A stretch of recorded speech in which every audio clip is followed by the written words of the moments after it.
So for our next lesson, we're going to focus on the critical appraisal portion specific to the selection and assignment of participants. So when we look at the critical appraisal of our evidence, we're going to be looking primarily at each of the sections of the methodology. And first and foremost is going to be the selection of the participants and how they're assigned to the different groups. We'll analyze what the actual group itself means later on, but we're going to focus right now on any threats to a more internal validity with possible errors or problems associated with how subjects are selected and or assigned. So for our key points or objectives, we're going to discuss the idea of inclusion and exclusion criteria, talk about the different types of study selection and the specific benefits of different types of randomized selection. We'll also talk about how subjects are allocated to each group. And then finally, a little bit on bias elimination through something called blinding. So first topic to discuss is that of inclusion and exclusion criteria. Now, when we get into inclusion and exclusion criteria, these are the criteria that are used to define the population that the researcher is going to study. So the idea with inclusion and exclusion criteria is to create somewhat of a uniform population and narrow it down from just everyone in the world to the population that's of most interest to the researcher. So we can evaluate that slightly with our ability to determine whether or not their inclusion and exclusion criteria meets our own patient population. But at the same point, we also need to evaluate whether or not their inclusion and exclusion criteria are appropriate for their research question. So when you get into the inclusion criteria, these are simply the criteria that makes it so that people actually are eligible for study. In the most basic inclusion criteria, it could just be anybody. But that is a rather large population, obviously. And so instead, we start to try to narrow it down and try to focus our inclusion criteria to create a situation where we have the most possibilities to create a positive outcome, or that we try to find a population that is most similar to what we're trying to look for. Inclusion criteria often involve things like age or gender or participation in a certain physical activity, but it can also be much more robust to describe situations where we're trying to find a specific population. This might be individuals with a specific condition. It might be individuals with a certain level of disability from a condition. So oftentimes you might see things where in order to be included, the patient has to have a certain level on some sort of patient-reported outcome score or on some sort of clinician-derived measure to show that they have a deficit that could then be treated with the intervention. And so the first thing when we look at inclusion criteria is the inclusion criteria specific to an injured population or not? And this becomes particularly important as we consider the findings. makes sense that oftentimes, in order to increase the pool and the population of potential research subjects, the inclusion criteria does not include anything specific to possible detriments or injuries. And this is what we consider a normal patient population, where there is no requirement for deficits or injuries to be associated with it. Now, the biggest problem with that legitimately is oftentimes we're not treating people that don't have some sort of injury or condition. So if we're trying to increase range of motion, for example, and we don't have an inclusion criteria that restricts inclusion to people that have a range of motion deficit, it would make it much more difficult to find range of motion adjustments with patients that have full range of motion or even hypermobility from the intervention. And so that would greatly increase our possibility of creating a type 2 error, not necessarily within our specific study, but a more broadly defined type 2 error, where we say that there is no difference as a result of this intervention, when possibly it's because those individuals did not have enough deficits to warrant the intervention to begin with. Exclusion criteria now excludes individuals from that included population for a variety of different reasons that are predetermined. Most of the time, these exclusion criteria are due to either safety and the possibility that the intervention might be contraindicated in a certain population, or that specific exclusion criteria might have a confounding effect or be an extra variable. So if there's something specific to a group that would have a possibility of affecting the outcomes, most commonly that would be either congenital or recent injury. And so if you're trying to treat individuals and show that they have an increase in, say, that range of motion, but they've recently sustained a musculoskeletal injury to that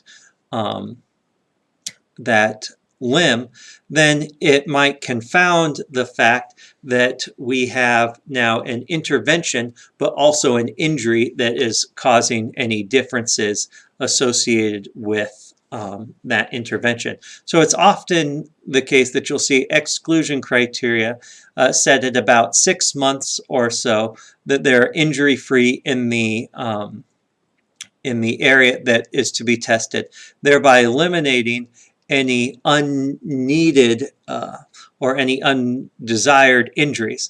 Now, you can also see, if we're treating a injured population, that we might have an inclusion criteria that states that they have been injured at a certain period of time with a specific injury, and then an exclusion criteria that excludes other types of injuries, as well as if an individual has sustained multiple injuries within that time period. Once the population has been determined, and by population I mean the entire population of eligible individuals, we then have to go and create our sample. And the sample is then a subset of the overall population that will be included within our specific study. And so there are a bunch of different sampling procedures, each with their positives and negatives, and you can see them listed there. But I want to mainly focus on the fact that these sampling procedures have the possibility of creating situations where our ability to interpret the results back to the larger population can become problematic. In an ideal world, we would be able to test everyone within a population and get an entire population-based research project and have no need for sampling. But obviously that's not possible and is not always needed anyway. So we go through and we try to create more efficient but still effective ways of trying to gauge what the overall population that meet our inclusion and exclusion criteria are, but have them in just a smaller sample range. So the first one is random sampling, and this is probably the truest, best way if we had the option, where basically we take the entire population and every person in the population has this equal chance to participate in the study. So if we were looking at all college athletes as our inclusion criteria, we would then have to do a random sampling, get the names of every single college athlete and put them usually into some sort of computer program with a unique identifier. And the computer would then spit out the list of individuals that would be eligible for participation. You can think of this as your basic, truly random like drug testing procedure, where everybody within the population has an equal chance of being drug tested. Each of them has, a unique name or number, and they then get entered into the computer program, and the computer picks the unlucky few to actually get drug tested. The biggest problem with that is obviously giving every person a unique identifier, and getting a list of every individual becomes problematic. So one way to avoid the problem associated with the unique number and entering in every single individual into the computer program is to do a systematic random sampling. And basically what a systematic random sampling is we have the list of everybody that's eligible for participation within our inclusion and exclusion criteria. So we have that already done for us. But now, opposed to trying to give each individual a unique identifier, we create a random set of numbers, or basically we pick a random number, and it's going to be every 10th person, or however many we're going to do. If there's 100 people and we want 10 people, we would randomly choose a number between 1 and 10. So maybe we choose 4. And then the 4th person, and then 10 plus that is 14. So the 14th person would be included, and then the 24th person, and so on and so forth. So each individual has the same random chance to be selected, but there is some sort of order to that. And that order can become problematic based on how that order is done. But for the most part, systematic random sampling is considered just as good as random sampling because of the fact that you're using the entire population. Stratified random sampling and proportional stratified sampling go to the fact that, so within a population, there are often different subgroups associated with that larger population. So if you think of the collegiate athletes portion, there are different subgroups within the college population. Men and women's sports teams, for example, or specific sports teams themselves. So if we want to go through and we want an equal number within those different subsets, so we want to make sure that each subset is then also included. And this is often important if we're trying to make comparisons between these stratification groups. We want to make sure that each group is at least represented with a certain number of individuals, whereas if we did a true random, we would not be able to get or make sure that each group was represented. So what we could do then is do a stratified random sampling, and if we wanted to, we would then go through and say we need at least 5 people from each sports team to be selected for the drug testing or selected for our research study. And as such, larger sports teams, such as like football or track, those individuals would have a lesser chance to be selected than from a smaller team than golf, which might have pretty close to a full participation rate. And so the problem obviously with that is you have less variety within the sample, because specifically like in our golf example, we've got pretty much the entire golf team, but we have a much smaller proportion of the football team, and thereby creating the possibility that the football team doesn't have the whole variety associated within the football team, because there are only 5 football players selected. The way you can avoid that is if you wanted to still make sure that you had individuals from each group identified, opposed to relying on just pure random sampling or systematic random sampling, where it would be completely up to chance on whether or not each group was allocated. What we would do is we'd go to a proportional stratified sampling. And what a proportional stratified sampling is you go through and you analyze what percentage of the overall population is from each stratification. So if we were looking at men and women, if 60% of the athletes on campus were men and 40% were women, then we would select 60% of our subjects as men and 40% of them as women. So each one would not necessarily have the exact same chance as it would be in a random sample, but we would then have a situation where our sample would include everyone or someone at least from each stratification and at the same proportional level as that stratification goes through.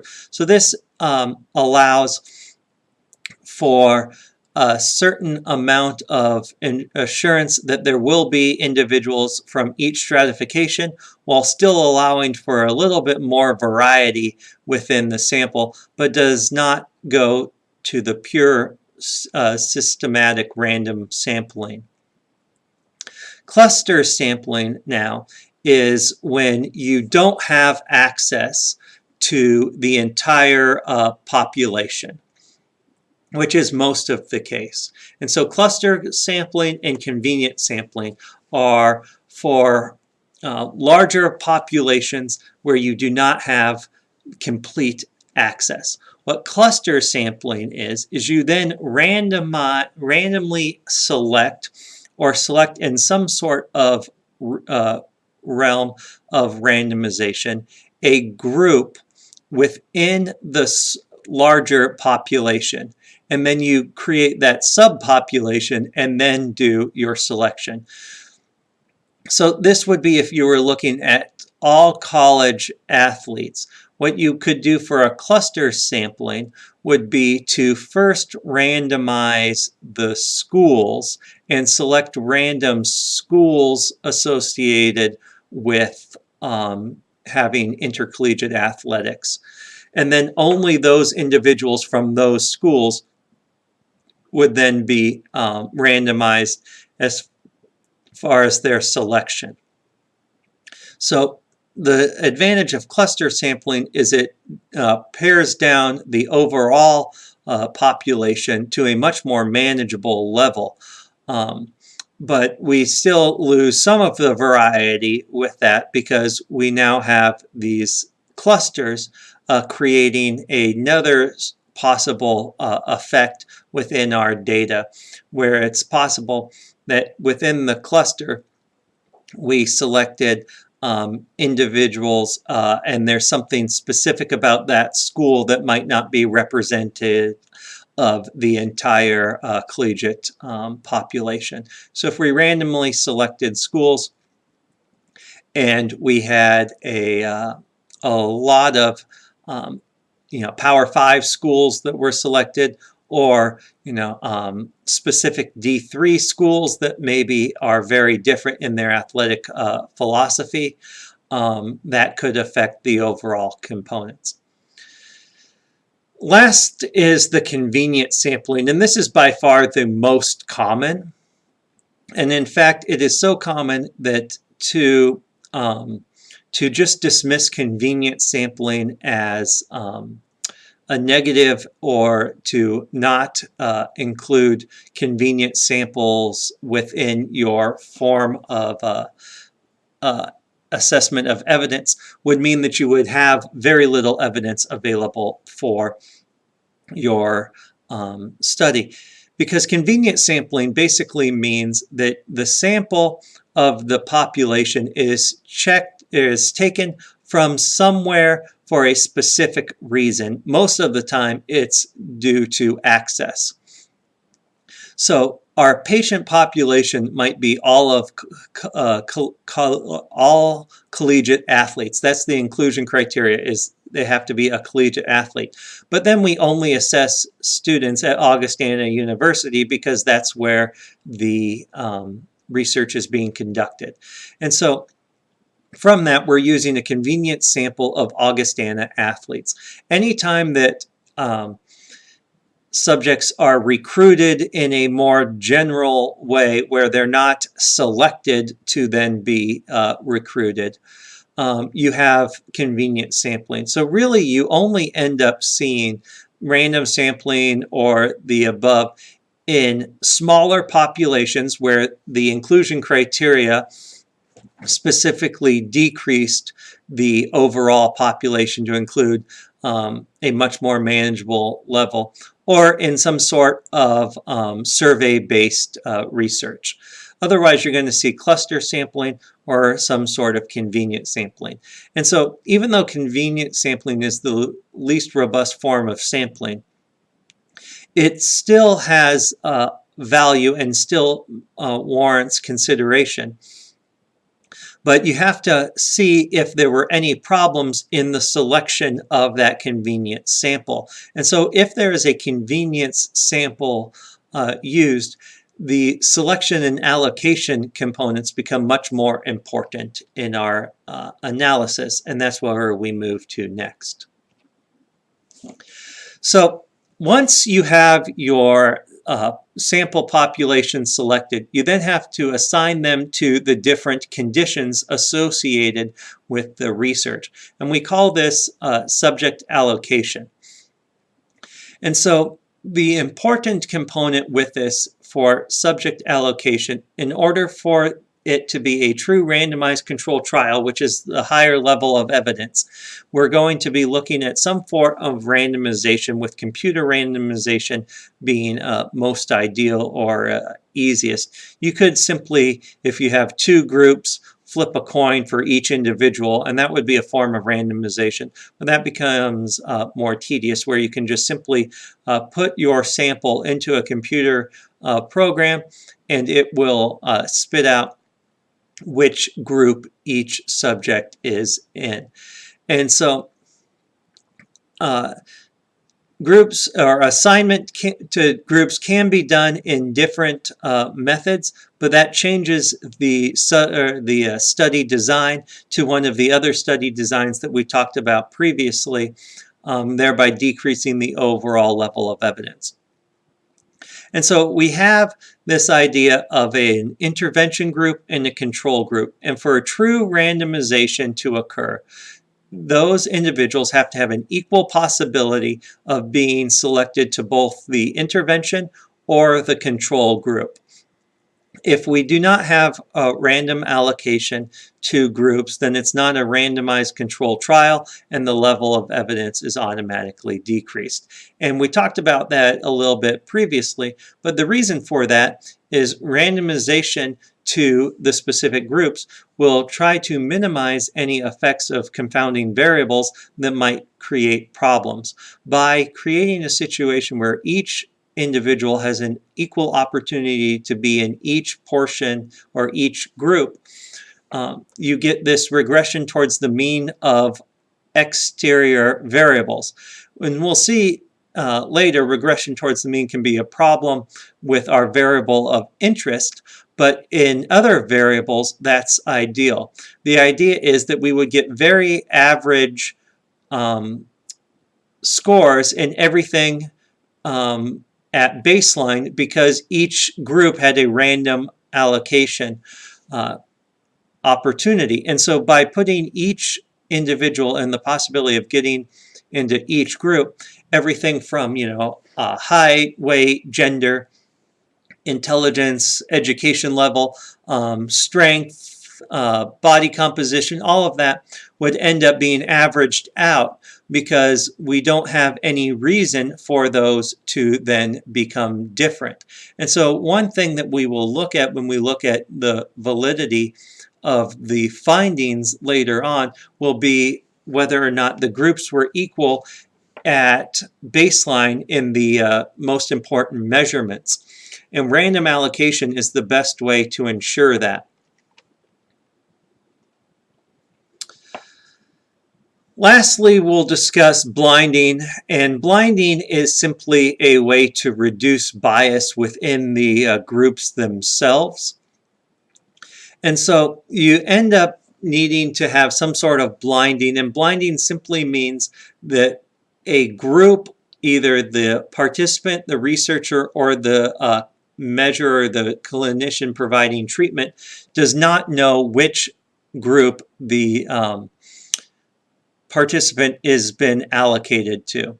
And so the idea with this is that if the participants, the researcher, or the clinician, or all three, do not know what group the participant is in, then external factors or biases can't get in the way of the differences or create artificial differences. And so we can see things like the need for blinding the participants, where if we have individuals that know that they're receiving the treatment or not receiving the treatment, or talk to other people, we'll see here when we talk about threats to validity with that can affect the possibility. We'll also see that with the researchers, even if it's unconscious bias where the researcher might give increased motivation during testing or manipulate the test in some way in a more conscious bias component in order to affect